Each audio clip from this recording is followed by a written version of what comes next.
Am I funny? Okay, hi sluts. Pussy, mind, body, spirit, soul. What is slut camp? Let's get into it. Blocked immediately. Welcome back. Hey sluts. Welcome back to camp. Episode 12. Let's fucking go. So, I want to start this episode with some phrases that I'm playing around with to kind of, I'm trying to figure out how we should be starting every episode from here on out. Like, I feel like I'm not doing like I'm doing a similar intro every time, but I really just want to like nail it on the head. And I don't know if any of these will do that, but we're going to sure as fuck hell try. Okay. Fuck hell. So I Googled some common summer camp expressions / captions. Maybe if you're at some kind of Jesus camp or something, this will work for you. Or if you're like 7 years old, but I kind of reworked them to fit into the slutness, the slut atmosphere that we're creating here. Okay. Number 1 is the phrase fun is spelled CAMP, whereas I wrote slut is spelled CAMP. Duh. Okay. Number 2. The best times are camp times. Obviously, the best times are slut camp times. Number 3, find your freedom at summer camp. Find your freedom at slut camp. Next one, making friends, making memories. That's all. But I added making friends, making memories, slut camp.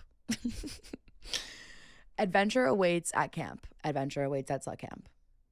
Always. Adventure is in our slut bloodstream. Like, duh. Totally. Loving life at slut camp. Next, life is better around a campfire. I wrote life is better around a slut. The next and last one is probably my favorite. I don't think I can use it as an intro because I don't know, but it's you can't sleep at summer camp. There's too much to do. You can't sleep at slut camp. There's too much to do. Duh. Always doing shit, talking shit, and sucking dick. Please let me know what was your favorite. Also, I'll just start going through these in every episode moving forward. Just kidding. Okay, today, big agenda. We've got a big one. I got a little existential on this one, so, but like in a good way. You're going to want to listen. It's thought-provoking and exciting. Today, we're going to discuss celibacy and being a slut. Whoa. Kind of like a sexless slut, if you will. Very interesting. Then we're going to get into why Kesha, our girl, is a mother slut trash pop idol that basically needs to be recognized for ultimately changing the cultural like zeitgeist. Like I could talk about her forever. We'll get into that later. Stay tuned. Very interesting topic. I am a longtime fan and it makes a lot of fucking sense. If you liked Kesha when you were in middle school, like, let's talk.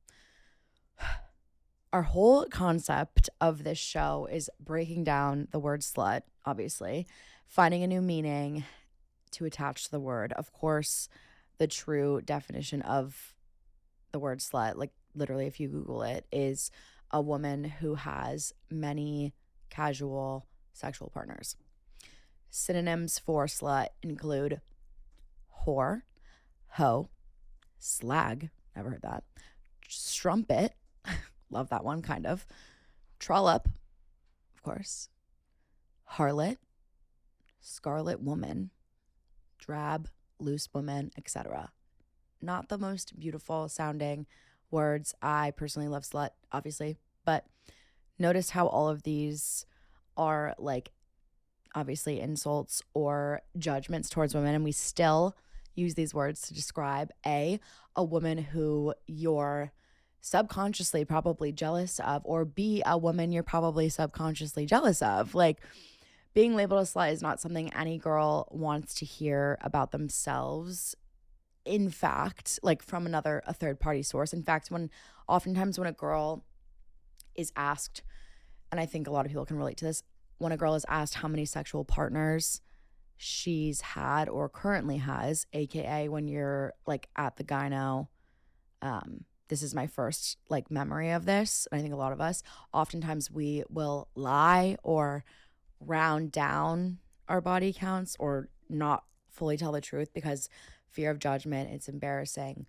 Why the fuck is that? Basically, what I'm saying is girls never want to reveal this kind of thing to external factors that they may think judgment can come, if that makes sense. So, as for the term slut, the word itself, sometimes its use has no connection whatsoever to sexual activity. Rather, it's kind of a way of saying, I don't like that person, or you're different from me. Basically, just like judgment in general. It can mean like in certain ways low class or trashy, like that girl's so slutty, that girl's a slut, that guy's a slut, like whatever. Much like this is like where I was like a little high when I wrote this, so maybe it's not gonna like hit as hard, but like I think it will. Much like we use like the word cunt to say like you're serving cunt, that's in a good way, in my opinion. Like, oh, she's serving cunt, he's serving cunt, this is cunt, this is cunt is obviously like growing up, like I was like, that's the worst word, worse than fuck for sure. That's the worst word you can say.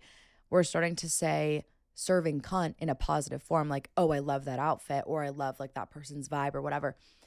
I feel like we're also starting to use slutty as a more positive way where it's like in an adjective form. It would be, you know, that's so slutty, describing an outfit, something someone did, etc.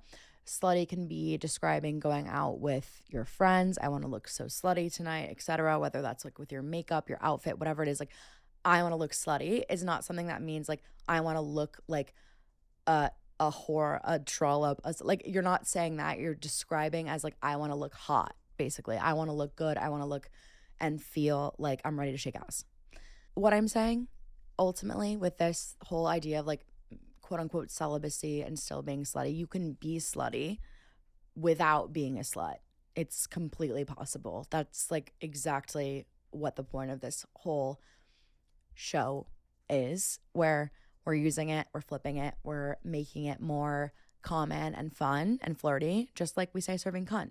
The people that are using the word slut to refer to other people or saying it to their face or behind their back, as long as what they call what other people do like sluttish, they kind of seem to be virtuous themselves. Like it takes the adjective away from them at any time. So as long as someone else is a slut, any behavior you're doing isn't terrible compared to them. And I think that's fucking bullshit, and we need to flip that. Like you saying, oh, that girl's a slut immediately takes that word away from you. It's kind of what I'm saying. Slut shaming. Like we all know what slut shaming is. Fat shaming, slut shaming. Anything that's like derogatory towards someone that you believe to be a quote unquote slut, what the description, the definition that I read earlier is slut shaming. It's fucking obviously misogynistic as fuck, but I think we should start slut appreciating. Appreciating slut. We love it, okay? Change it. Like, fuck. This is 2024. Let's fucking get it together. Being a slut is oftentimes, I feel like, also coming up in conversations around, you know, monogamy, polyamory, like any sort of thing that strays from traditional monogamy or things that we're used to in society, and how it's kind of like honestly dissipating the further we go into the future and in society, and how we've like developed social skills, whatever. Polyamory or having multiple partners, soulmates, etc. is becoming more and more common in Gen Z and like beneath specifically, especially in our 20s, because I think of honestly hookup culture. I don't think that hookup culture really existed as prominently as it does now than it was, you know, for our parents or even like our older siblings, like millennials and above, it didn't really exist as it does now. Maybe that's not true, but that's just my opinion. Being a slut is about being confident ass bitch, okay, who does what she wants and doesn't care basically what a man thinks about it. Or another girly pop. Like, if you're being called a slut behind your back, it's because that girl is jealous of you, period. Next topic is none other than fucking Kesha. I actually can't tell you how this came to my brain or why it has to do, like, where in my brain when I was planning these episodes that it came to me, but it did. Like, it was Jesus in a dream, okay? Like, Kesha is someone who obviously is like kind of broke through this like fourth wall / like has developed into a completely different person than she originally was in the music industry. But I read this article and I kind of like went on my own brain thoughts about how Kesha has basically made us realize that girls can be trashy party fun and also be intelligent as fuck, and that is acceptable, quote unquote. So she basically explains in this interview, I didn't want to be just pretty. I was wild, crazy, and free. I talked about sex, drugs, and drinking. When men do that, it's rock and roll. But when I did it, people assumed that I was a train wreck, which, like, duh, a tale as old as time. Men do anything, quote unquote, slutty or promiscuous, and it's like, fuck yeah, man. And when girls do it, it's like, oh my God, slut, what's wrong with you? Train wreck. You need help. You're crazy. That's exactly what our parents thought of Kesha when we were growing up too. Like, I always felt this like special connection with her and like loved being a fan of hers because I thought what she was doing was against the grain and it was cool as fuck. Whereas obviously, and rebellious too. And obviously, like, our parents were much like how they felt probably about Miley Cyrus in the bangers era. It's like, please fucking stop being fans of that person. Like, they're crazy. This whole thing is exactly why we needed Kesha to like absolutely destroy the pop scene and cause an uprising. Kesha's TikTok, Katy Perry's California Girls, all very like party, flirty, sexy, slutty, summer, like doing drugs, drinking, partying, sleeping with people, very like against the pop grain, and something that I think is probably a part of the reason like why I am who I am today is I'm going to give 50% of that to Kesha and like 20% of that to Katy Perry and the rest to like my mother. Kesha destroys the pop scene, creates an uprising. I'm so fucking serious when I say this. I think Kesha like literally altered the time space continuum of where we were supposed to go, and she took it 9 floors to the left and right. Like, we went all directions with her, and I'm so fucking grateful for her existence. She wasn't trying to avoid being viewed as like a typical acceptable girl. She was trying to show the world that kind of girl, like an acceptable girl, how we expect women and girls to be, doesn't, and like point blank period shouldn't exist, which is fucking epic. Love. She kind of wanted to talk about men and partying and things that men talk about in music, like rap or rock or male dominated music genres. She wanted to talk about men the way men talk about women, and she fucking did it with flying colors.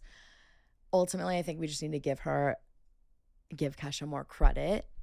She was basically paving the way for girls like me who were going through it quite literally. Give them a little bit of je ne sais quoi, like positive spin, a little party spirit. Her song TikTok, duh, her most known, recognizable song came out in 2009. It's really crazy that a song like that came out at a time like that where it really was not it wasn't a Kesha Katy Perry world, yet she fucking made it one, and it did super well. I remember like there was a lot of controversy around it, but like as I got older and I started listening to her music, I was like, this is dope as fuck. I see the path that I'm on in life and I'm getting on. I'm hopping on the dick, I'm riding it into the sunset. And that's literally what Kesha trained me to do. And now we have artists kind of like Kim Petras or like, I'm trying to like Cupcake or female rappers that talk about sex and partying and being slutty, quote unquote. And we like fucking love it, celebrate it like it's our birthday. Like, we love that kind of music now and think it's so fun and party vibes. And no one is really, and maybe that's just like growing up or being older and just like appreciating it more. But she really came out as an artist at a time where no one saw her coming. And she fucking boots the fucking house down, killed it. And we love her. And now she's dropped the $sign and has become a completely different artist to us, and power to her. She went through some shit ass times and came out on top. So fucking love Kesha. And I devote a lot of my personality and experiences to her. So love you, Kesha. There's more single men than women, but there's statistically more women than men. Does that make sense? Meaning, more women are in relationships, but